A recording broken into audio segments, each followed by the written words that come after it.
ఏలే ఏకో తీయదు మరి ఇలా గాలి పోతలేదు, ఇట్లా పోతుంటే చల్లగా ఉంటుంది.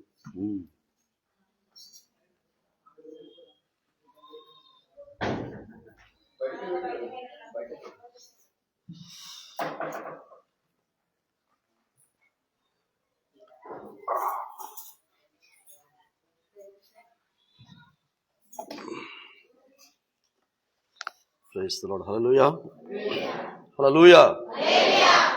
గట్టిగా ఒకసారి దేవునికి స్తోత్రం చెల్లిద్దామా? వస్తుందా బిడ్డ? ఇక్కడ ఎవరున్నా చూసి వస్తున్నాను, అప్పుడప్పుడు గమనిస్తున్నాను. ఓకే.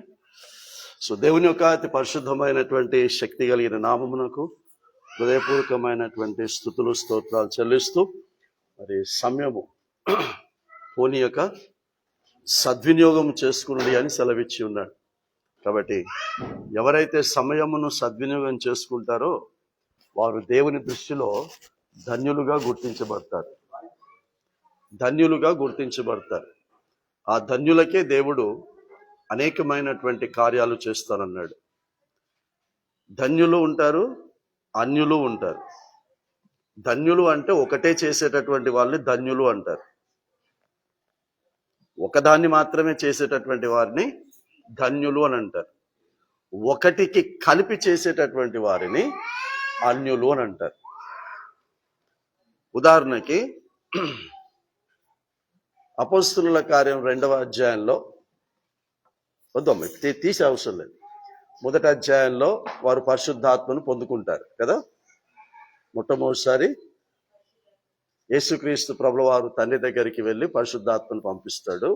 ఎప్పుడైతే పరిశుద్ధాత్మ వచ్చాడో, దిగి వచ్చాడో, వారు మాట్లాడటం ప్రారంభించారట. ఏ భాషలతో మాట్లాడారని రాస్తారు అంటే అర్థం ఏంటి? అన్య భాషలు అంటే అర్థం ఏంటి? అంటే అన్యులు మాట్లాడుకునేగా. ఏంటి? ఒకటికి కలిపి. ఒక భాష అంటే ఒకటే భాష, అన్య భాష అంటే 2, 3, 4 అంటే ప్రపంచంలో ఉన్న భాషలన్నీ అని అర్థం.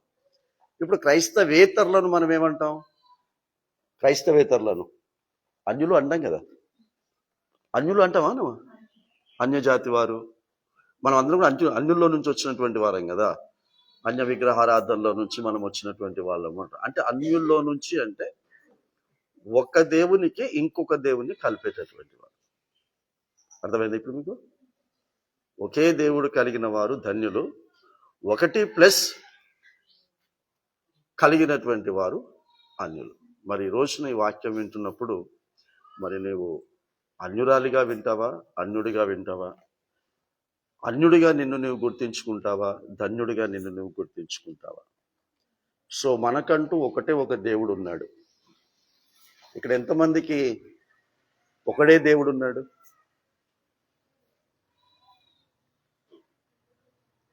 ఆల్మోస్ట్ అందరికి ఒకటే దేవుడు ఉన్నాడు. మీ దేవుని పేరేంటి? మీకున్న ఆ ఒకే ఒక దేవుని పేరు ఏంటి? గట్టిగా, యేసయ్య. మీరు చూసారా? మీరు నమ్మిన మీ యేసు అన్న దేవుణ్ణి మీరు ఎప్పుడైనా చూసారా? చూసారా? చెప్పండి. మీ భర్తను చూసారా? మీ తల్లిని, మీ తండ్రిని చూసారా? మీ బంధువులను, మీ స్నేహితులను చూసారా? మీరు చూశారు కాబట్టి నీ పక్కన ఉంటే చూపించి, ఈయన నా భార్య, ఈమె నా భార్య, ఈయన నా భర్త, ఈమె నా తల్లి, ఈమె నా తండ్రి అని మీరు పరిచయం చేస్తారు కదా. అట్లాగే నీకంటూ నీకున్న దేవుణ్ణి ఎలా పరిచయం చేస్తావు? ఎలా పరిచయం చేస్తారు చెప్పండి? అరే నువ్వు నమ్మిన నీకున్న ఒక్క దేవుణ్ణి ఎలా పరిచయం చేస్తావని అడిగాను. అమ్మా ప్రైస్తలా. నీవు నమ్మిన నీ దేవుని పేరు ఇప్పుడు ఏం పేరు? లేదా ఆయన పుట్టినప్పుడు ఏం పేరు? ఆయన బ్రతికినన్నాళ్ళు ఏం పేరు? అంటే ఆ శరీరానికి పెట్టబడిన పేరు యేసు, అంటే రక్షకుడు. ఆ రక్షకుడు అయిన యేసు ఈ లోకంలోనికి రాకముందు ఆయన పేరేంటి? ఈ లోకములోనికి యేసు అని పేరు పెట్టుకొని రాకముందు ఆయన పేరేంటి చెప్పండరా అమలరా? యోహాను సువార్త 1:1 తెలీదా? ఆయన ఈ లోకంలోనికి రాకముందు ఆది యందు వాక్యముండెను, ఆ వాక్యము దేవుని యొద్ద ఉండెను, ఆ వాక్యము దేవుడై ఉండెను. ఆ దేవుడై ఉన్న ఆ వాక్యము 14వ వచనంలో ఏమంటాడంటే, ఆ వాక్యము శరీరధారి అయి కృపాసత్య సంపూర్ణుడుగా మన మధ్య నివసించను. Praise the lord. సో నువ్వు నమ్మిన నీ దేవుడు నీ మధ్యలో నివసించాడు, నివసిస్తూ ఉన్నాడు. రేపు యేసు రాకడ ఆలస్యమయ్యేంత వరకు కూడా ఆయన నీతోనే ఉంటాడు. ఎలా? ఈ వాక్య రూపంలో. ఆమేన్. పాప చెప్పింది, అమ్మా నీ దేవుడిని ఎలా పరిచయం చేస్తావు అంటే సువార్తను చెప్పటం ద్వారా అంది కదా. చెప్పటం అందరూ చెప్తాం, చెప్పడానికి అందరం చెప్తాం, కానీ సువార్తను చేయటం ద్వారా చెప్తాం. కరెక్టా? సువార్తను చెయ్యాలి. నేను చెప్పేటప్పుడు నేను చెప్తుంది నా జీవితంలో, ప్రవర్తనలో, ఆచరణలో ఉండాలి. నేను ప్రవర్తించకుండా నీకు చెప్పొద్దు. నీకు చెప్తే అది వ్యర్థం. ఉదాహరణకి చాలామంది చెప్తూ ఉంటారు, నేనైతే ఎప్పుడు బైబిల్ నేను ముగించలేదు. చదివాను కానీ ఆది కాండం నుంచి ప్రకటన గ్రంథం వరకు నేను ఎప్పుడు కూడా చదివి ముగించలేదు. ఎవరో ఇలాగే సువార్థికులు చెప్పంగా విన్నాను. ఏమని విన్నాను అంటే, పరిశుద్ధ గ్రంథంలో 365 సార్లు భయపడొద్దు భయపడొద్దు భయపడొద్దు అని రాసి ఉంది అని చెప్పారు. అది నిజమో అబద్ధమో నాకు తెలియదు, కానీ సంవత్సరానికి 365 రోజులు ఉంటుంది గనక 365 సార్లు బైబిల్లో రాసి ఉంది అని చెప్తారు. మళ్ళీ 4 సంవత్సరాలకు ఒకసారి 66 కూడా వస్తుంది అనుకుంటా. 366 రోజులు కూడా వస్తుంది కదా, అవునా? మరి 66వ రోజు సంగతి ఏంటి? 365 రోజులు బైబిల్లో రాసి ఉంది అని చెప్తున్నారు కదా. మరి 366వ సంవత్సరం వచ్చినప్పుడు, ఆ 404 సంవత్సరాలకు ఒకసారి 366 రోజులు వచ్చినప్పుడు, మరి ఆ రోజు మనం భయపడాలని అర్థం. Praise the Lord. నువ్వు బ్రతికినన్నాళ్ళు ఈ లోకములో దేవుడు నీకు చెప్తున్నాడు ఏంటి అంటే, భయపడొద్దు. ఇప్పుడు నేను ఇక్కడ నిలబడి బైబిల్లో భయపడొద్దు అని ఉంది కాబట్టి మీరెవ్వరూ భయపడొద్దు అని నేను చెప్తూ ఉన్నప్పుడు, ఎవ్వరూ భయపడొద్దు అని చెప్తున్నప్పుడు దేనికి భయపడొద్దో చెప్పాలి, ఎవరికి భయపడొద్దో చెప్పాలి. బైబిల్లో భయపడొద్దు భయపడొద్దు అని 365 సార్లు వ్రాయబడి ఉంది అని చెప్తూ ఉన్నప్పుడు భయపడుడి భయపడుడి అని కూడా వ్రాయబడి ఉంది. ఆమేన్. ఈ సంగతి ఎందుకు చెప్పరు? ఈ సంగతి నువ్వు వినడానికి ఎందుకు ఇష్టపడవు? భయపడాలి. You have to fear. ఎవరికి? దేనికి? నీకంటూ ఉన్న నీ దేవునికి భయపడాలి. నీతో నివసిస్తూ ఉన్నటువంటి వాక్యమయున్న దేవునికి నువ్వు భయపడాలి. అలా దేవునికి భయపడు, వాక్యానికి భయపడు, జీవిస్తూ ఉండండి అని ఇక్కడ నిలబడి నేను చెప్తూ ఉన్నప్పుడు ఆ ప్రవర్తన నాలో ఉండాలి. చెప్పటం కాదు, భయపడొద్దు అని చెప్పటం కాదు, భయపడుడి అని చెప్పటం కాదు. భయపడుతూ బ్రతకాలి, భయపడకుండా బ్రతకాలి. మిగతా పెట్టుకోండి. భయపడుతూ బ్రతకాలి, భయపడకుండా బ్రతకాలి. కాబట్టి ఇప్పుడు చెప్పండి, 365 రోజులు భయపడకండి. 366 రోజులు నీ ఆయుష్కాలం అంతా ప్రతి క్షణము నువ్వు భయపడుతూనే ఉండాలి.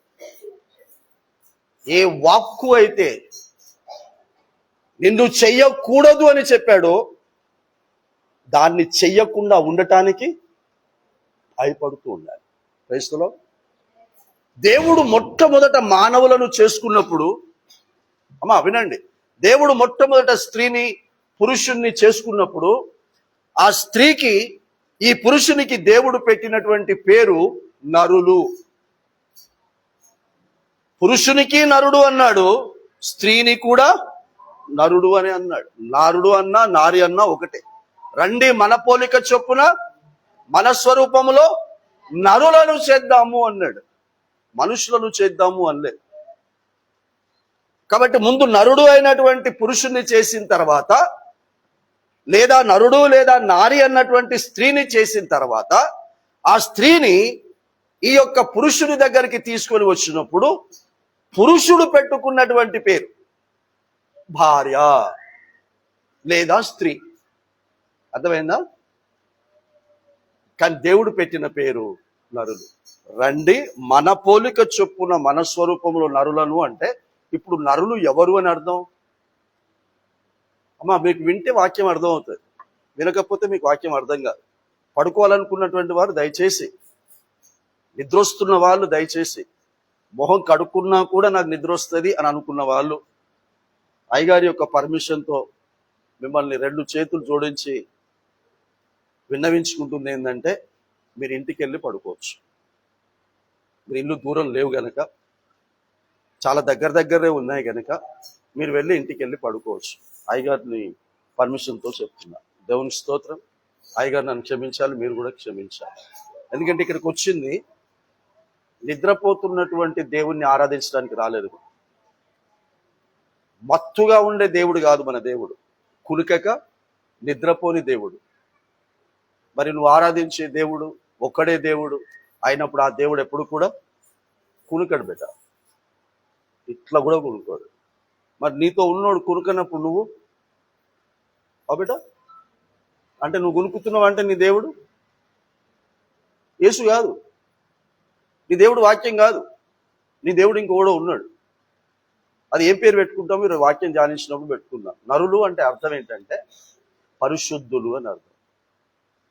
ఈ మాట రండి మన పోలిక చొప్పున మన స్వరూపములో నరులను చేద్దాము అని అంటున్నాడు కదా.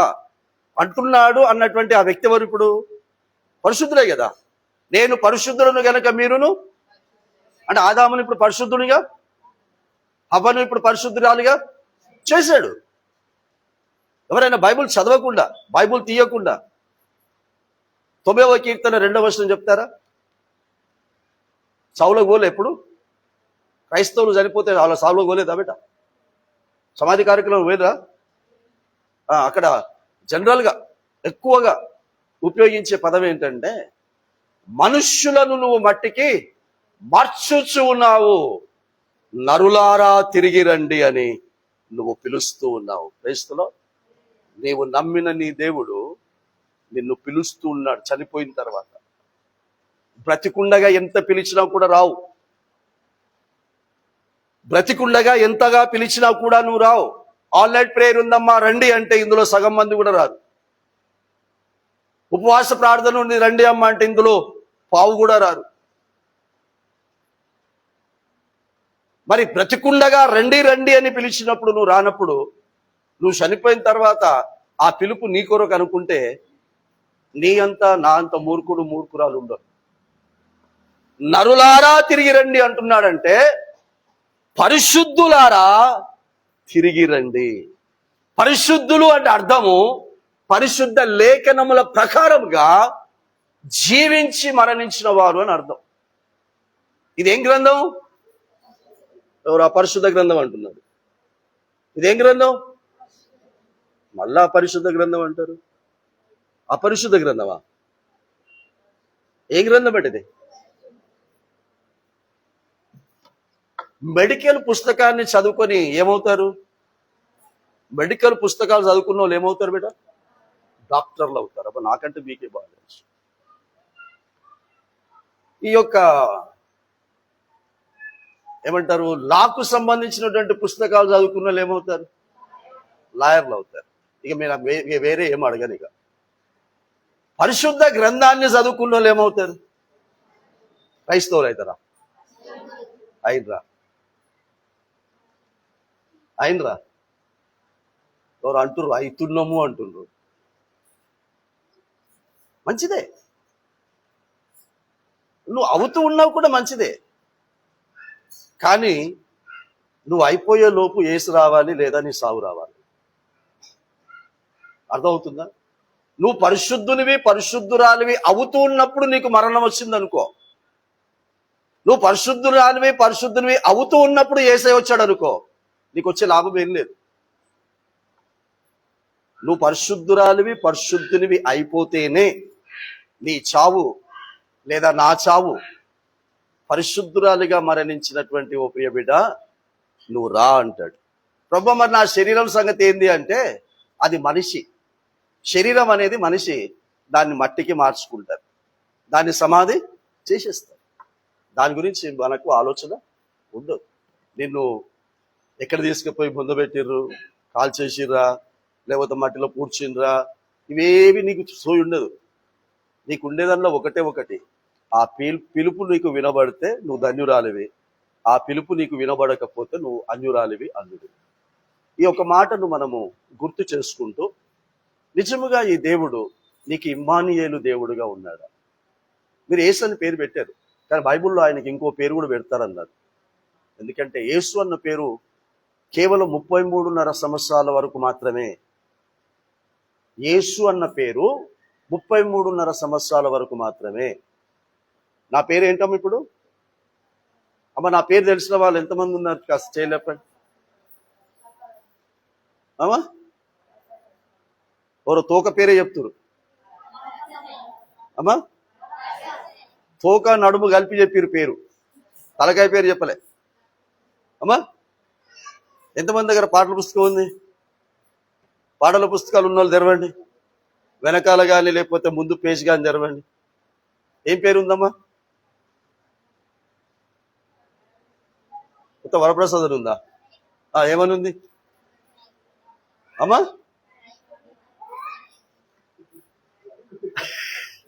రేఖం. నువ్వు రేఖం అని చదవకుండా ఆడ డి వరప్రసాద్ అని కానీ లేకపోతే దేవవర ప్రసాద్ అని కానీ ఉందనుకోండి, నా పేరు దేవవర ప్రసాద్ అని చెప్పావు, ఇంకోటి కూడా ఉంటాడు దేవవర ప్రసాద్, ఇంకోటి కూడా ఉంటారు వరప్రసాద్. ఉండరా? అయ్యగారి పేరు ఏం పేరు? ఎంతమందికి అయ్యగారి పేరు తెలుసమ్మా? ఏం పేరు అమ్మా? సామ్యాల్ అయ్యగారు. మీ అయ్యగారు ఒక్కడే సామ్యాలు ఉన్నాడా? ఇంకొకరు లేరా? మరి ఇప్పుడు చెప్పండి, అయ్యగారి పేరు ఏంది? వినబడతలే, ఒక్కరే చెప్పురు. ఇస్తరాక పోయిన 7వ తారీఖులో ఇస్తరాకులు అన్నం పెట్టి తినబెట్టినని ఇస్తరాకులు అంటురా? క్రైస్తులా. అది అంటే ఒక వ్యక్తికి గుర్తింపు అనేటటువంటిది ఇంటి పేరుతో. ఎందుకంటే పేరు చాలా మందికి ఉంటుంది. ఈ రోజున నీ దేవునికి పేరు యేసు కాదు, యేసు అయిపోయింది. అయితే పరిశుద్ధాత్మ దేవుడు ఏం చేస్తున్నాడు అనంటే, రక్షకుడు అన్న పేరుకు నిన్ను వారసురాలిగా చేస్తూ ఉన్నాడు. అంతేనా అమ్మ? నేను ఇప్పుడు మనిషిని అనుకోకండి, నరుణ్ణి అనుకోకండి, ఎవరిని అనుకోకండి. నేనెందుకు ఇప్పుడు ఇక్కడ వైద్యుడు ఉన్నాక? మీ మధ్యలో వైద్యులు ఉన్నారమ్మ? ఎవరైనా అమ్మ వైద్య వృత్తి చేసేటోళ్ళు, సూది గుచ్చేటోళ్ళు ఉన్నారా? జర విలువండి వాళ్ళు. స్త్రీయా పురుషుడా? ఏం పేరు? ఎవరు? సుధాకర్ అంటమ్మా. ఎవరున్నారు? సుధాకర్ గారు ఇక్కడ. ఎంతమంది పోతారమ్మా ఈయన దగ్గరికి? సుధాకర్ గారి దగ్గరికి ఎంతమంది పోతలు ఉన్నారు? సార్ శైలేపురు వీళ్ళందరూ వస్తారు. ఆ శైలేపులు అందరు నీ దగ్గరికి. ఈయన దగ్గరికి పోయేటోళ్ళు, ఈ మీ అయ్యగారి దగ్గరికి పోయేటోళ్ళు ఎంతమంది ఉన్నారు? రైట్. మీ దగ్గరికి జ్వరం వస్తే ఎంతమంది ఈయన దగ్గరికి పోతారు, అయ్యగారి దగ్గరికి పోతారు? ఇద్దరి దగ్గరికి పోతారు. Praise the- ఈయన దగ్గరికి ఎందుకు పోతున్నారమ్మా? మీకు జ్వరం రాకపోతే పోతారా? మీకు శరీరంలో ఏ విధమైనటువంటి అనారోగ్యం లేకపోతే పోతారా అమ్మా?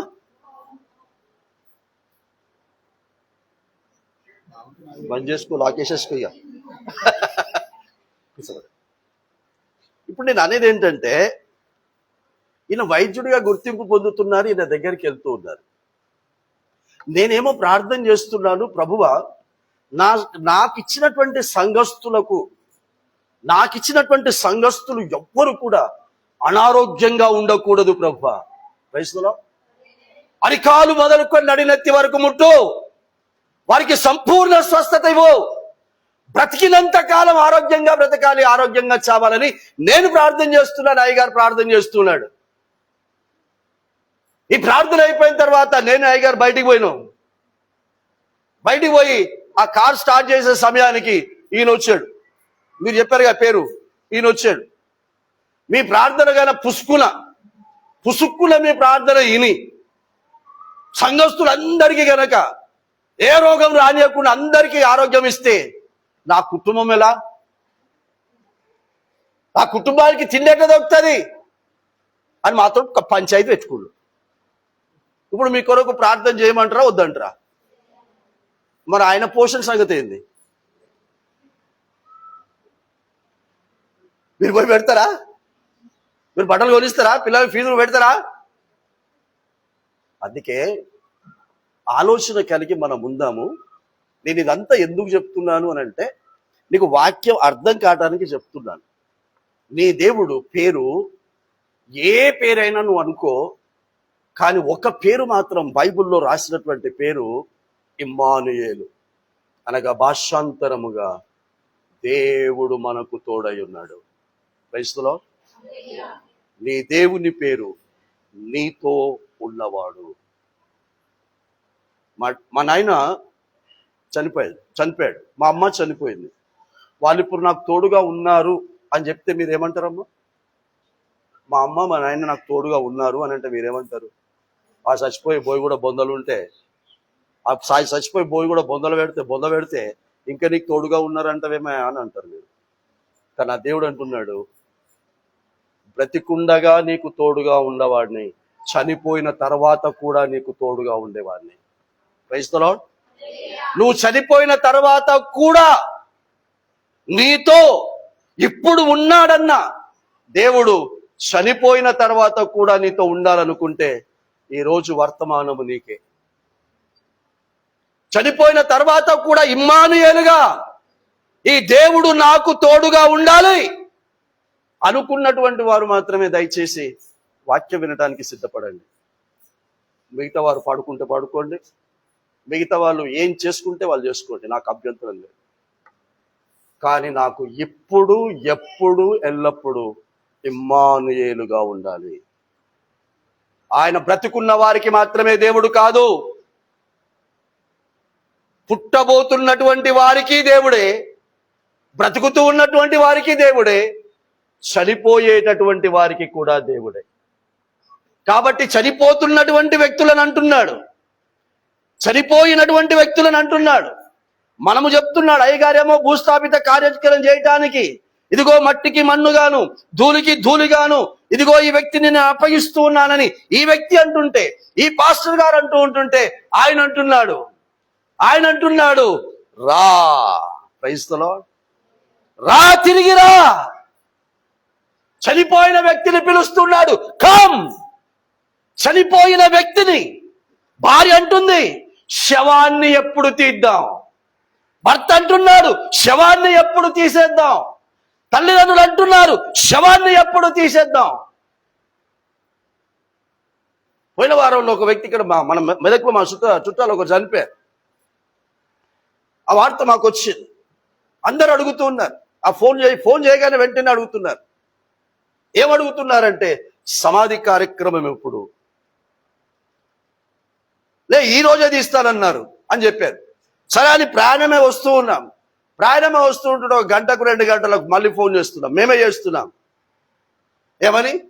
డెడ్ బాడీని తీసేశారా? డెడ్ బాడీని తీసేశారంటే అర్థమైందమ్మా? శవాన్ని. ఆయన బ్రతికున్నప్పుడు ఎవరన్నా శవం అన్నారా అండి? ఆయన బ్రతికున్నప్పుడు ఎప్పుడన్నా డెడ్ బాడీ అన్నారా? మరి చచ్చిపోగానే ఏమంటుంది భార్య? ఏమంటుంది భర్త? ఏమంటున్నాడు భర్త? తల్లిదండ్రులు ఏమంటున్నారు? బంధువులు స్నేహితులు ఏమంటున్నారు? చివరికి బైబుల్లో కూడా ఏమంటుంది? ఏమంటున్నారు? ఇద్దరు అక్కలు లేదా ఒక అక్కకు చెల్లె 4 రోజులైందయ్యా రాయి పొరులిస్తే కంపు వాసన వస్తుంది. నువ్వు సహించావు చచ్చిపోయిన వ్యక్తులను. చచ్చిపోయినటువంటి నువ్వెంత ఇష్టపడినటువంటి వ్యక్తి అయినా నీతో ఉంచుకోవడానికి నువ్వు ఇష్టపడవు. కానీ ఇమ్మాను అన్న దేవుడు నువ్వు చనిపోయిన తర్వాత కూడా నేను ఇష్టపడి రా బిడ్డ అంటాడు. ఎప్పుడు? ఈరోజు వర్తమానం ప్రకారముగా నీ దేవుడు నీకు తోడుగా ఉన్నాడని నువ్వు నమ్మితే. ఆమోసు గ్రంథం 5వ అధ్యాయం. ఆమోసు గ్రంథం 5వ అధ్యాయం, పేజ్ నంబర్ 757, 757. ఆమోసు గ్రంథం 5వ అధ్యాయం 14వ వచనం. 14వ వచనం 757. ఆమోసు గ్రంథం 5వ అధ్యాయం 14వ వచనం. మీరు బ్రతుకున్నట్లు కీడు విడిచి మేలును వెతుకుడి. అలాగు చేసిన ఎడల, ఎలాగు చేసిన ఎడల, ఒకదాన్ని విడిచి ఇంకొక దాన్ని వెతుకుతే, ఈలాగు మీరు చేస్తే అంటే అర్థమవుతుందా? ఒక దేవుణ్ణి ఆరాధిస్తున్నటువంటి మీరు ఆ దేవుణ్ణి విడిచి ఇంకొక దేవుణ్ణి వెతికి ఇంకొక దేవుణ్ణి దొరికించుకుంటే అని రాయలేదు అక్కడ. నువ్వు దేవుణ్ణి మారుస్తే అని రాయలేదు అక్కడ. నీ ఆరాధన పద్ధతులను మార్చుకుంటే అని రాయలేదు అక్కడ. నువ్వు విడవాల్సింది ఒకటి ఉంది. ఏంటది? కీడును విడవాలి. కీడు అంటే యేసుక్రీస్తు నేర్పించినటువంటి ప్రార్థనలో 13వ వచనం, మత్తయి సువార్త 6వ అధ్యాయం 13వ వచనం రాసుకోండి, తర్వాత చదువుకోండి. కీడు అన్నటువంటి దగ్గర ఏమని మనకు పరిచయం చేస్తాడు అని అంటే, దుష్టుని నుండి మమ్మల్ని తప్పించుము. Praise the lord. కీడును విడిచి అని అంటే దుష్టుని విడవాలి, దుష్ట క్రియలను విడవాలి, దుష్ట మాటలను విడవాలి. ఈ రోజున క్రైస్తవులుగా ఈ యొక్క మందిరములో మీరు కూడుకుంటే మీకు వచ్చే లాభం ఏమీ లేదు. క్రైస్తవులుగా వచ్చినటువంటి మనం పరిశుద్ధులుగా కూడుకోవాలి. క్రైస్తవం పరిశుద్ధులుగా మనము కూడుకోవాలి అని అంటే కీడును విడిచి మేలును వెతుకుడి. అలాగు చేసిన మీరు అనుకొను చొప్పున దేవుడును సైన్యములకు అధిపతిని యగు యెహోవా మీకు తోడుగా ఉండును. Praise the Lord. ఒక కార్యము చేస్తే దేవుడును సైన్యములకు అధిపతి యగు యెహోవా మీకు తోడుగా ఉంటాడు. ఈ కార్యమును చెయ్యనటువంటి వారికి దేవుడు ఇప్పుడు లేపండి చెయ్యి. ఇక్కడ తెలియపరిచినటువంటి విధముగా నేను కీడును విడిచిపెట్టాను, దుష్టుని విడిచిపెట్టాను, దుష్టక్రియలన్నిటిని విడిచిపెట్టి మేలును వెతుకుతూ ఉన్నాను. ఎవరికి మేలు చేయటానికి వెతుకుతూ ఉన్నావు? ఎవరికి మేలు చేయటానికి ప్రయాసపడుతున్నావు, కష్టపడుతున్నావంటే నా భార్యకు మేలు చేయటానికి, నా భర్తకు మేలు చేయటానికి, నా పిల్లలకు మేలు చేయటానికి నువ్వు కష్టపడుతున్నావు, నువ్వు ప్రయాసపడుతున్నావు. కానీ నిన్ను పుట్టించి ప్రాణభిక్ష పెట్టి నేను ఇంకా సజీవునిగా ఉంచి నిజమైనటువంటి దేవుణ్ణి తెలుసుకునేటట్టుగా చేసిన ఆ దేవాది దేవుని యొక్క ఆత్మ నీలో ఉందన్న విషయం మర్చిపోయావు. దేవునికి సంబంధించిన ఆత్మ నీలో నాలో ఉంది. ఈ ఆత్మకు మేలు ఎలా చేయాలని ఎప్పుడైనా వెతికావా? ఈ ఆత్మకు ఎలా మేలు చేయాలని ఎప్పుడైనా ప్రయాసపడ్డావా? ఏం చేస్తే ఈ ఆత్మకు మేలు కలుగుతుందని ఎప్పుడైనా కష్టపడ్డావా? ఎప్పుడైనా మీకు ఇచ్చినటువంటి అయ్యగారి దగ్గరికి వచ్చి, అయ్యా నా భార్యకు మేలు కలుగునట్లు ప్రార్థన చేయి, నా భర్తకు మేలు కలుగునట్లు ప్రార్థన చేయి, నా కుటుంబస్తులకు మేలు కలుగునట్లు ప్రార్థన చేయి అని అడిగారు కదా? ఎప్పుడైనా నీ జీవితంలో నీకు ఇచ్చిన అయ్యగారి దగ్గరికి వచ్చి, నాలో ఉన్న దేవుని ఆత్మకు ఎలా మేలు చెయ్యాలో నాకు నేర్పించు అయ్యగారు అని ఎప్పుడైనా అడిగారా? నా ప్రియ సహోదరుడా, ఎప్పుడైనా అడిగావా? ఈ ఆత్మకు మేలు ప్రార్థన చేస్తే వచ్చేది కాదు. ఈ ఆత్మకు మేలు నేర్చుకుంటే వచ్చేది.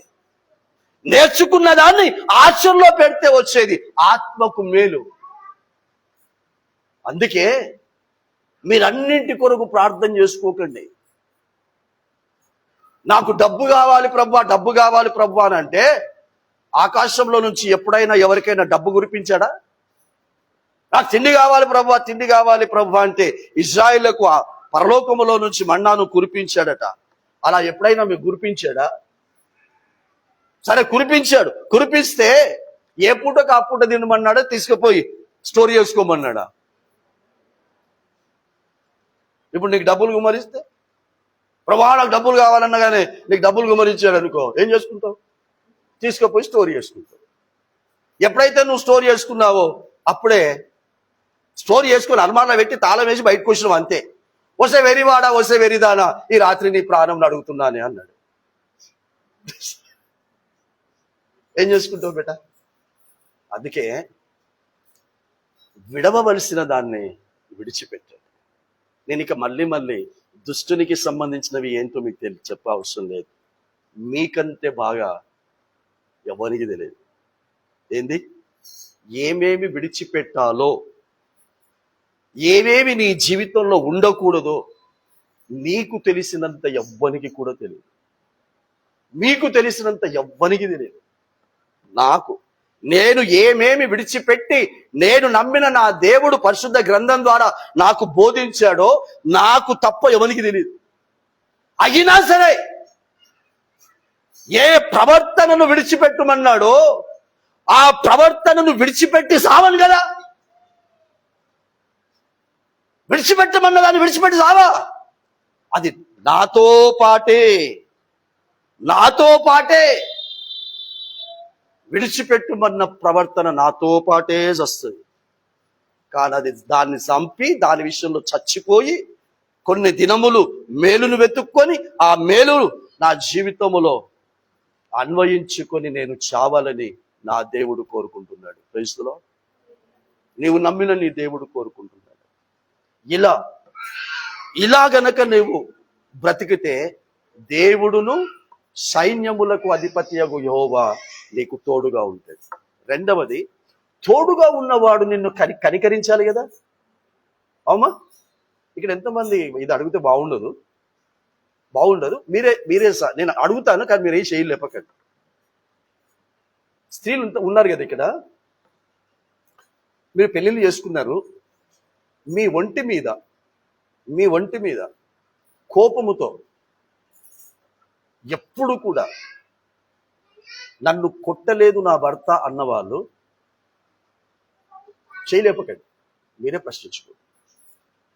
అంటే నీకు తోడుగా ఉన్న నీ భర్త, నీ తోడుగా ఉన్న నువ్వు ఇష్టపడుతున్న వాళ్ళకి ఇష్టమైనప్పుడు కనికరపడతారు, ఇష్టం లేనప్పుడు కొడతారు కదా బిడ్డ. పొద్దున్న లేస్తాడు, అదే ఇక్కడ ఉన్న భార్య పురుషులుంటే నన్ను క్షమించాలి, క్షమించకపోయినా పర్వాలేదు, తిట్టుకున్నా పర్వాలేదు, మళ్ళా రాణించుకోకపోయినా పర్వాలేదు. పురుషులారా, పొద్దున్న లేస్తారు, మంచి బ్రష్ చేసుకుంటారు, అన్నీ అయిపోతారు, టిఫిన్ కూడా పెడతారు. టిఫిన్ పెట్టుకొని ఎంత నాకు ఇష్టమైనటువంటిది చేసి పెట్టినవే అని అంటావు. Praise the Lord. పోతావు, ముద్దులు పెట్టినావు, పిచ్చిట్టన్నావు, అన్ని ఏమి ఆల్కో అన్ని చేసుకున్నావు, పోయినావు. ఇక సాయంత్రం వచ్చినావు ఎట్లా వచ్చినావో ఇక మీకే తెలుసు. ప్లేట్లో పెట్టింది, పొగలెళ్తుంది. ఏది పెట్టిన అన్నం మంచి పొగలెళ్తుంది, వేడివేడి అన్నం వేడివేడి కూర పెట్టి తినమన్నది. పొద్దునన్న మాట రాదు నోట్లోకి వెళ్ళి. పనికి మాలిన దాన్న, ఇచ్చనే నానే వండి పెట్టేది, అసలు ఇది మనుషుదినే తిన్నే నాయే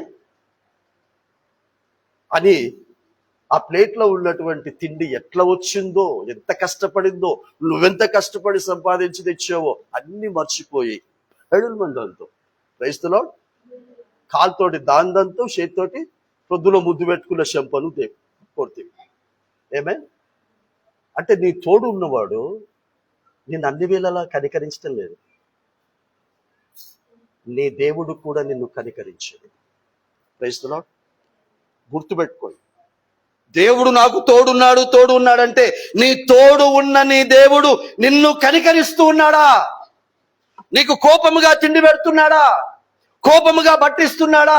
ప్రేమతో నీకు తిండి పెడుతున్నాడా, బట్టిస్తున్నాడా అని గనక ఇశ్రాయేలులు గనక ఇప్పుడు ఉంటే, చనిపోయినటువంటి 40 సంవత్సరాలు దేవుని చేత నడిపించబడినటువంటి ఇశ్రాయేలీలు గనక ఉంటే, వాళ్ళని గనక వెళ్ళి మీరు అడిగితే వాళ్ళు చెప్పే సమాధానం ఏంటో తెలుసా బేట? దేవుడు మాకు 40 సంవత్సరాలు కోపముతో తిండి పెట్టారని చెప్తాడు. Praise the lord. ఉగ్రతతో తిండి పెట్టాడని చెప్తారు వాళ్ళు. మరి నువ్వు తినే తిండి దేవుని కోపమా? కనికరము లేకుండా దేవుడు నీకు తిండి పెడుతున్నాడా? నీతో దేవుడు ఉంటే దేవుడు నిన్ను కనికరపడాలి. ఎవరి మీద కనికరపడతాడు? చదువుబెట్ట, బైబుల్ మూసేయాల నేను కూడా చదువులానా? కంటిన్యూషన్. కీడును ద్వేషించి 15వ వచనం, కీడును ముందేమన్నాడు విడిచి, ఇప్పుడేమన్నాడు? ద్వేషం అంటే ఇక అదంతే, ఇక నువ్వు దగ్గరికి కూడా అనియొద్దు అన్నట్టు. ద్వేషం అంటే మీరు ఉన్నారు కదా కొంతమంది, ఎంత పలకరించామని రాసుకొని పూసుకొని దగ్గరికి వచ్చినా, నీకు పొద్దునే చెప్పినా నాతో మాట్లాడొద్దు, 4 రోజుల క్రితమే చెప్పినా నువ్వు, అది ద్వేషం. నీ దగ్గరకు వస్తుంటే మళ్ళీ పోతుంటావు కదా బేట.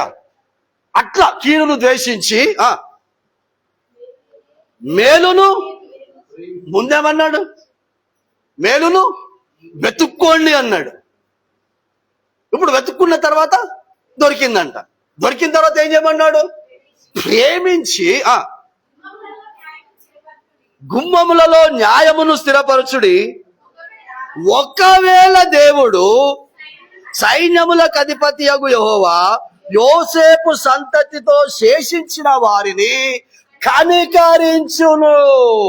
క్రైస్తవులో కీడును ద్వేషించి మేలును ప్రేమిస్తేనే దేవుడు నిన్ను కనికరిస్తాడు.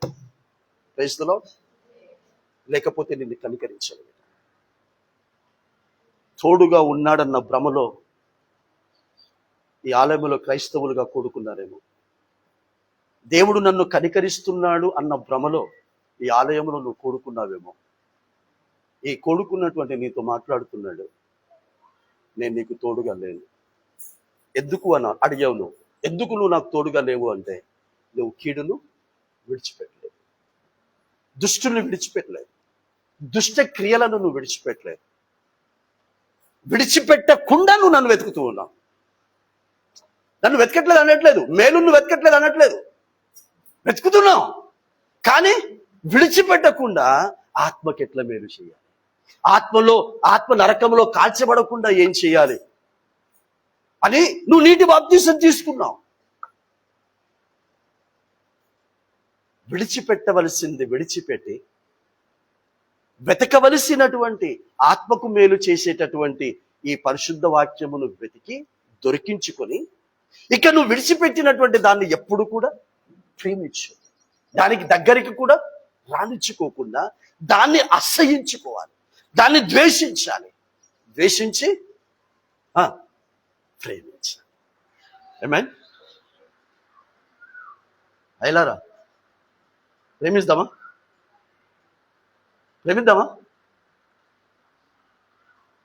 వద్దా? ప్రేమించు. దీనిని నువ్వు ప్రేమిస్తే, నీలో ఉన్న ఆత్మ కొరకు నువ్వు దీన్ని ప్రేమిస్తే బేట, నువ్వు చనిపోయిన తర్వాత నోరు తెరిచి కేకలు పెట్టే పరిస్థితి రానివ్వదు. ఆమేన్. నువ్వు దీన్ని ప్రేమిస్తే, దీని ద్వారా ఆత్మకు మేలు చేసేటటువంటి దాన్ని ప్రేమిస్తే బేట, నువ్వు చనిపోయిన తర్వాత కేకలు పెట్టు, అరవవు, బొబ్బలు పెట్టు. ఇక్కడ నేను కాలిపోతూ బాధపడుతున్నాను, వేదన పడుతున్నాను అని అరవవు. అలా అరిచాడట. ఈ వాక్యం మనకి అర్థం కాలేదు. ఇలా వాక్యము ఒక సువార్తికుడు వెళ్ళి చెప్పాడు ఒక వ్యక్తికి, ఆయనకి అర్థం కాలే. మనలానే చచ్చిన తర్వాత ఎవరు చూసిండే అని అనుకున్నాడు. ఒక రోజు చచ్చిపోయాడు. ఆ జావగానే విని సమాధి కార్యక్రమం చేయడానికి వీళ్ళు పోతున్నారు. ఆయనకి స్నానం చేపిచ్చిర్రు, తెల్ల బట్టలు కట్టిర్రు. ఆయనకు మంచి బ్రహ్మాండంగా వానికి సమాధి కార్యక్రమం చేస్తుంటుంటే ప్రాణం పోయిన మరుక్షణమే అరవటం స్టార్ట్ చేశాడట. ప్రాణం పోయిన మరుక్షణం అరుస్తున్నది సమాధి కార్యక్రమం చేస్తున్న వాళ్ళకి అది తెలుస్తలేదు, అయ్యగారికి తెలుస్తలేదు, పాటలు పాడుతున్న వాళ్ళకి, భజన కార్యక్రమం చేస్తున్నది తెలుస్తలేదు. ఆ చచ్చినోడు అరుస్తుంది, చచ్చినోడు అరుస్తుంది అబ్రహాముకు తెలుస్తా ఉంది. Praise the lord. అబ్రహాము రొమ్మున ఆనుకున్నటువంటి దరిద్రైన లాజరుకు తెలుస్తుంది. వాడు అరుస్తూ ఉన్నాడు, కేకలు పెడుతూ ఉన్నాడు. ఆమోసు గ్రంథం 5వ అధ్యాయం 13-14 వచనాలు నాకు ప్రకటిస్తే ఆ వాక్యమును నేను అర్థం చేసుకోలేదు, నిర్లక్ష్యం చేశాను. నిర్లక్ష్యం చేసి కీడును విడిచిపెట్టకుండా మేలును కూడా వెతికాను. కీడును ద్వేషించకుండా మేలును ప్రేమించాను, చచ్చిపోయాను. ఇప్పుడు నరకములో కాల్చబడుతూ అరుస్తూ ఉన్నాడు. అబ్రహామా, ఏంటి ఈ మంట? ఈ మంట తట్టుకోలేక ఒక్కసారిగా నా శరీరమును ప్రాణం ఎలా విడిచిపెట్టిందో ఈ ఆత్మను కూడా విడిచిపెడితే బాగుంటది ప్రభువా, బాగుంటది అబ్రహామా అని కేకలు వేస్తున్నాడు. అది నిరంతరము వేసే కేక. వేస్తున్నా, ఒకరోజు ఒక సంవత్సరం వేసి ఆపేసే కేక కాదు. దానికి ముగింపు లేదు. అక్కడ దేవుడు తోడుగా ఉండడు, అక్కడ దేవుడు కనికరించడు. దేవుడు తోడుగా ఉండేది చనిపోయేటప్పుడు పరిశుద్ధుడిగా ఈ లేఖన భాగములను అనుసరించి నడుచుకొని ఈ ఆత్మకు మేలు చేయటానికి, చావటానికైనా సిద్ధపడు, అవమానాలు పడటానికైనా సిద్ధపడు, నిందలు పడటానికైనా సిద్ధపడు, తిండి లేకపోయినా సిద్ధపడు. అలా నువ్వు సిద్ధపడితే దేవుడు ఉన్న చోటికి నిన్ను తీసుకొని పోతాడు. హల్లెలూయా. ఇద్దరు ఒకే రాత్రి చచ్చిపోయారు కదా బేట. ఈడేమో అరిచే చోటికి పోయాడు, ఇంకొకడేమో ఇమ్మానుయేలు దగ్గరికి వెళ్ళాడు. చచ్చిన తర్వాత కూడా దరిద్రుడైనటువంటి లాజరుకు ఇప్పుడు దేవుడు తోడుగా ఉన్నాడా? అమ్మా గట్టిగా. మీ బంధువుల్లో ఎంతమంది చనిపోయారు? ఎంతమందిని మీరు పాతిపెట్టొచ్చారు? ఎంతమందిని మీరు పాతిపెట్టొచ్చారో నాకు చెప్పే అవసరం లేదు. కానీ దరిద్రుడైన లాజరుకు చచ్చిపోయిన తర్వాత కూడా దేవుడు తోడుగా ఉన్నాడు. అలా దేవుడు తోడుగా ఉండేటటువంటి చోటుకు దరిద్రుడైన లాజరు పోయిందని టక్కున చెప్పారు కదా. మీ బంధువుల్లో, మీ స్నేహితుల్లో ఎంతమంది చచ్చిపోయారు? వాళ్ళకి చచ్చిపోయిన తర్వాత దేవుడు తోడుగా ఉన్నాడా? దేవుడు తోడుగా ఉన్న చోటుకి పోయాడా అని మిమ్మల్ని అడిగితే, వాళ్ళు బ్రతికి ఉన్నప్పుడు వారి ప్రవర్తన మీకు తెలుసు గనక పోలేదన్నా అని చెప్తారు. ఆమేన్. ఆడు తాగుతూ చచ్చిపోయింది అన్న, ఆడు పోలే. ఆడు తిరుగుతూ చచ్చిపోయింది అన్న, ఆడు పోలే. ఆడు గర్వంతో చచ్చిపోయింది అన్న, ఆడు పోలే. ఆడు ఈర్ష్య పడుతూ చచ్చిపోయింది అన్న, పోలే. అది అసూయ పడుతూ చచ్చిపోయిందన్న, పోలే. సహోదరులు ఐక్యత కలిగి నివసించుట ఎంత మేలు, ఎంత మనోహరము అని ఎన్నిసార్లు వాక్యం విన్నాడన్నా. కానీ ఎప్పుడు కూడా ఐక్యతగా ఆమె లేదన్నా. నా సంఘములో లేదన్నా ఐక్యతగా, నా ఇంట్లో ఐక్యతగా లేదన్నా, నా గ్రామములో ఐక్యతగా లేకుండా చచ్చిపోయిందన్నా. ఆయన ఇమ్మానుయేలు తోడుగా ఉండే ఆ విధంగా చావలేదన్నా అని మీరు చెప్తారేమో. ఒకవేళ అలా వాళ్ళ గురించి చెప్తే వాళ్ళకు ఉపయోగం లేదు, నీకు ఉపయోగం లేదు బిడ్డ. కానీ నీ కొరకు ఎవడు ఇలా చెప్పకుండా చచ్చిపోదాం. Praise the lord. నీ కొరకు, నా కొరకు ఎవడు ఇలా చచ్చిపోకుండా చావటానికి మనం సిద్ధపడతాం. చివరిలో ఒక్క మాట, మత్తయి సువార్త అపోస్తలుల కార్యం 10వ అధ్యాయం 35వ వచనం. 35వ వచనం అయ్యగారు ముందుకు వచ్చి చదువుతారు. అపోస్తలుల కార్యం 10వ అధ్యాయం 35వ వచనం. అయ్యగారు ముందుకు వచ్చి చదువుతారు. అమ్మ అయ్యగారు ముందుకు వచ్చి చదువుతారు అని.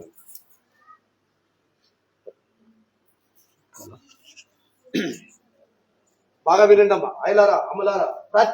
ప్రతి జనములోను ఆయనకు భయపడి ఉందా అమ్మా?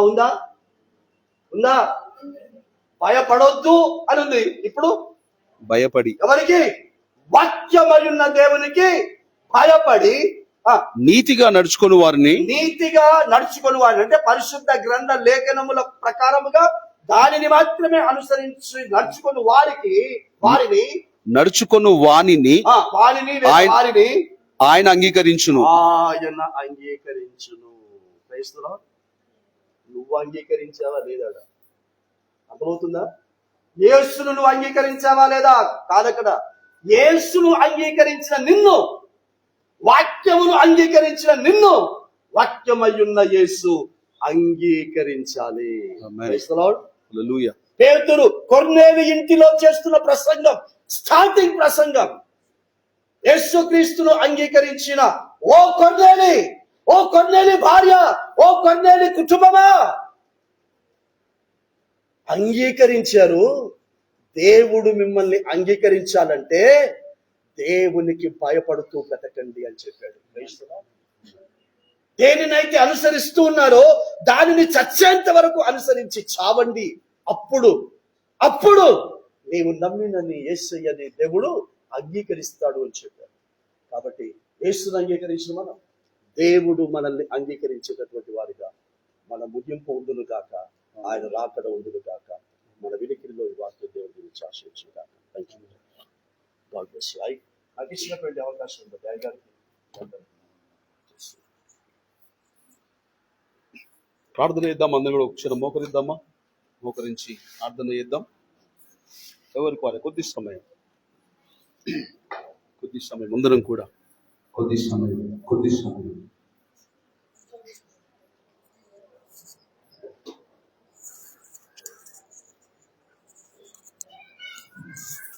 మోకరించి 2 చేతులు పైకెత్తి ఒక క్షణం అడుగుదామా? ఎవరెవరు చూడొద్దు, కళ్ళు తెరిచి చూడొద్దు, కళ్ళు మూసుకొని 2 చేతులు పైకెత్తి నీతోనే మాట్లాడాడు కదా. నీవు ఆయన అంగీకరించిన కాదు, ఆయన అంగీకరించాలి. నీకేం చెప్పాడుదని జాగ్రత్తగా విన్న నీవు ఒకవేళ ఆ మాటలకు విరుద్ధంగా వ్యతిరేకంగా ఉంటే, ఒకవేళ మనుషులను ప్రేమించిన స్థితిలోనే ఉంటే దయచేసి సాతాను ఆలోచనల నుంచి బయటకు రావాలి. రాత్రికాల శ్రమలో నేను చెప్పాను, అదే మాట చెప్పాను. ఈ రోజు దేవుడు అదే మాట్లాడాడు. అందరూ ఐక్యత కలిగి ఉండకపోతే దేవుడు ఆ స్థలంలో ఉండలేడు. సహోదరుల ఐక్యత కలిగి నివసించడం ఎంత మేలెంత మనోహరం అని రాత్రికాలం చెప్పాను. ఈ దినంలో కూడా దేవుడు అదే మాట మాట్లాడాడు. అమ్మా, నువ్వు సమాధానంగా లేకపోతే, నువ్వు ప్రేమగా లేకపోతే, నువ్వు ఐక్యతగా లేకపోతే దేవునికి ఇష్టడవు కాదు, ఇష్టరాలవు కాదు. నిన్ను అంగీకరించాడు. ముందు అభిషేకించిన సౌలును దేవుడు చూశాడు, కానీ కొద్ది కాలం తర్వాత దావీదును చూశాడు. సౌలు పక్కకు నెట్టాడు, దావీదును కోరుకున్నాడు. నిజంగా దావీదును ఉన్నత మనిషికి తీసుకెళ్లాడు. ఒక క్షణం దేవుని వైపు చూస్తూ 2 చేతులు పైకెత్తి, యేసయ్యా నన్ను క్షమించవా దేవా, నేను ప్రేమించాలి, నిన్ను స్తుతించాలి, వాక్యం నేను ఎంతగానో ప్రేమించాలి, వాక్యంలో చెప్పినట్టుగా నేను చేయాలి. అప్పుడే నువ్వు ఇష్టపడతావయ్యా. 2 చేతులు పైకెత్తి, నేనేమైనా ప్రభువా నిన్నే స్తుతిస్తాను, నాకేమున్నా ప్రభువా నీకర్పిస్తాను. నేనేమైనా ప్రభువా నిన్నే స్తుతిస్తాను, నాకేమున్నా ప్రభువా నీ కనిపిస్తాను. నేనేమై ఉన్నాను నీ దయ వల్లనేనయ్యా, నేనేమై ఉన్నాను నీ దయ వల్లనేనయ్యా. నాకున్నవన్నీయు నీ మెచ్చినవేనయ్యా, నాకున్నవన్నీయు నీ మెచ్చినవేనయ్యా. చెప్పండి, నేనేమైనా ప్రభువా, నా రెండు చేతులు బాగున్నాయి అనేవారు చప్పట్లు కొడుతూ నీ కనిపిస్తాను. నేనేమైనా ప్రభువా, నాకేమున్నా ప్రభువా, నీ కనిపిస్తాను. లేక లేక వృద్ధాప్యమందు ఏకైక కుమారుని ఇచ్చింది నీవే. లేక లేక స్వరమతి పాడదాం, అందరూ చెప్పలు కొట్టి స్వరమతి పాడదాం. ఇచ్చింది నీవే, ఇచ్చిన నీవే బలి కోరగా, ఇచ్చిన నీవే బలి కోరగా, తెచ్చి నీవు అర్పించిన అబ్రహాముగా నేనేమైనా ప్రభువా, దేవా నీ కనిపిస్తాను. నేనేమైనా ప్రభువా, నాకేమున్న ప్రభువా, నీ కనిపిస్తాను. సర్వము పోయి శరీరం తుల్లిన నాను వాడే వెలివేసిన, సర్వము పోయి శరీరం తుల్లిన నాను వాడే వెలివేసిన, ఆప్తులంతా శత్రువులైనా, ఆప్తులంతా శత్రువులైనా అంతము వరకు సహించిన ఆయుధులా ఏమైనా ప్రభువా, నిన్ను స్తుతిస్తాను. నాకేమున్నా ప్రభువా, నీ కనిపిస్తాను. నేనేమైనా ప్రభువా, నిన్ను స్తుతిస్తాను. నాకేమున్నా ప్రభువా, నీ కనిపిస్తాను. నేనేమై ఉన్నాను నీ దయ వల్లనేనయ్యా, నేనేమై ఉన్నాను నీ దయ వల్లనే. నేనేమై ఉన్నాను నీ దయ వల్లనేనయ్యా, నేనేమై ఉన్నాను నీ దయ వల్లనేనయ్యా. నాకున్నవన్నీ నీ మెచ్చినవేనయ్యా, నాకున్నవన్నీ నీ మెచ్చినవేనయ్యా. నేనేమైనా ప్రభువా, నిన్ను స్తుతిస్తాను. నాకేమున్నా ప్రభువా, నీ కనిపిస్తాను. నేనేమైనా ప్రభువా, నిన్ను స్తుతిస్తాను. నాకేమున్నా ప్రభువా, నీ కనిపిస్తాను. మహోన్నతుడా, మహాపరిశుద్ధుడా, నాతో మాట్లాడుతూ చూస్తాను. మేము నిన్ను కోరుకున్నాం కాదయ్యా, మీరే మమ్మల్ని చూశారు, మీరే మమ్మల్ని పిలుచుకున్నారు అయ్యా. కొద్ది కాలం తర్వాత నేను అనే అహము సాతాను లోనికి ప్రవేశింపజేసి వాని కొరకు వాడుకుంటున్నాడు. కోపం అని, ద్వేషం అని, అసూయ అని, పగాని, ప్రేమ లేకుండా, సమాధానం లేకుండా, ఈర్ష్యతో, పగతో, కలహముతో నింపి తండ్రి అయ్యా మీ సన్నిధి నుంచి దూరము చేసి ఉంటున్నాడు. మనుషులు వస్తున్నారా అంటే వస్తున్నాం, వెళ్తున్నారా అంటే వెళ్తున్నాం, బ్రతుకుచున్నాం అనే పేరుంది కానీ మృతుడవే అని వాక్యం ఉంటుంది. దేవా, ఆ స్థితి నుండి సాతాను నెట్టేశాడు. దేవా, అదే దైవజన్ నిలబెట్టుకొని మీరు మాట్లాడిన మాటకై నీకు స్తోత్రం. దైవజన్ నిలబెట్టుకొని మీరు మాట్లాడిన మాటకై నీకు స్తోత్రం. ఈ మాటలు విన్న ప్రతి వారు చెవిటి వారుగా కాకుండా వినిన వారుగా, వారి హృదయమైన పలక మీద రాసుకునేవారుగా ఉండున్నట్లుగా సహాయం దయచేయండి. ఆ ప్రకారం నడిచేవారుగా ఉండున్నట్లుగా సహాయం దయచేయండి. మహిమ ఘనత ప్రభావాలు మీకు చెల్లిస్తూ మమ్మల్ని అందరినీ మీ హస్తాలకు అప్పగిస్తూ సర్వాధిపతి జీవాధిపతి జీవముగల యేసయ్య మీ శ్రేష్టమైన ఉన్నతమైన ఘనమైన పరిశుద్ధమైన నామంలోని ప్రార్థన మీకే సమర్పించి వేడుకుంటున్నాము తండ్రి. ఆమేన్. అందరు కూడా మోకరించి ప్రార్థన పూర్వకంగా మరి ప్రభువుల కొరకు సిద్ధపడదాం. దయచేసి ఎవ్వరూ డోర్ దాటి బయటకు వెళ్ళొద్దు. బాప్తీసం తీసుకోనకుండా ఉన్న మీరు ఎవరి గేట్లు డోర్ దాటి బయటకు వెళ్ళొద్దు. బయటకు వెళ్తే మాత్రం నేను ఖచ్చితంగా కొడతా. ఈరోజు ఎవరికి ఎట్లా పడతా నాకు తెలియదు. ఆడపిల్లలు మగపిల్లలు ఏం లేదు. బయట కనిపిస్తే మాత్రం మర్యాద బాగుండదు, అల్లరి బాగా అవుతుంది. కనుక దయచేసి దేవుని సన్నిధిలోని మందిరంలోనే ఉండాలా. Praise the lord. హల్లెలూయా. మోకరిద్దాం. మోకరించి